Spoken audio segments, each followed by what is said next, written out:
What makes a good PowerPoint presentation? Well, I can tell you what makes a bad one a little bit easier, so I'm going to start with that. First of all, this page has a template that was chosen that I don't particularly care for because it puts the text and the photographs on angles, and it makes it difficult to read. So first of all, you have to pick a good template. The next is fonts. And three things about fonts that we need to concern ourselves with are size and legibility or design and the color. Okay.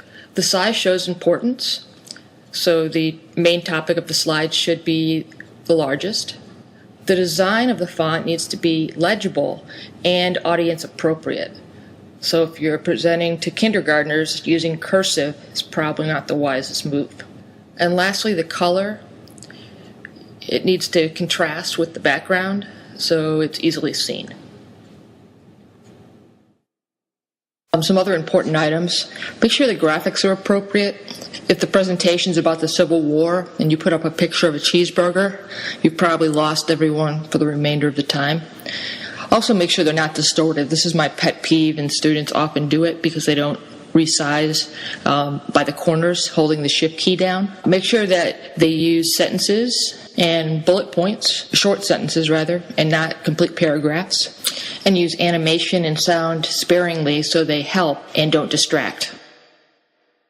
All right, lastly, I'm going to discuss the other types of presentation software, one of which is PowerPoint, which I'm using. The Mac version of PowerPoint is called Keynote, and it's nice because you can save as a PowerPoint and also import PowerPoints, and Keynote just has some other looks to it that you might like. Adobe Presentation is one I came across today. Quite expensive, but very professional. Another one I found today was Google Presentation, which I didn't realize existed, and SlideRocket. And again, I haven't tried either one of these, but there's many out there.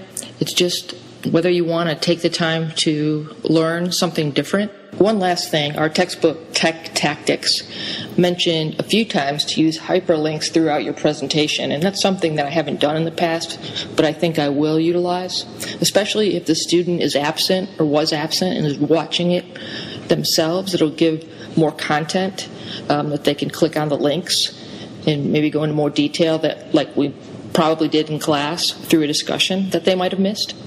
And lastly, I'm just going to say I'm disappointed about the quality of our presentations that we've had, not necessarily in this class. The ones that we have seen, the videos, the volume has been very low. But in other classes I've taken from Liberty Online, some of the presentations I thought were unfortunately not very well done.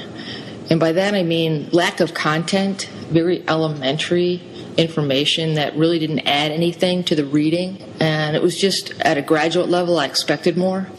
I did make sure I put that in the comments at the end of the course, so hopefully in the future they can be improved.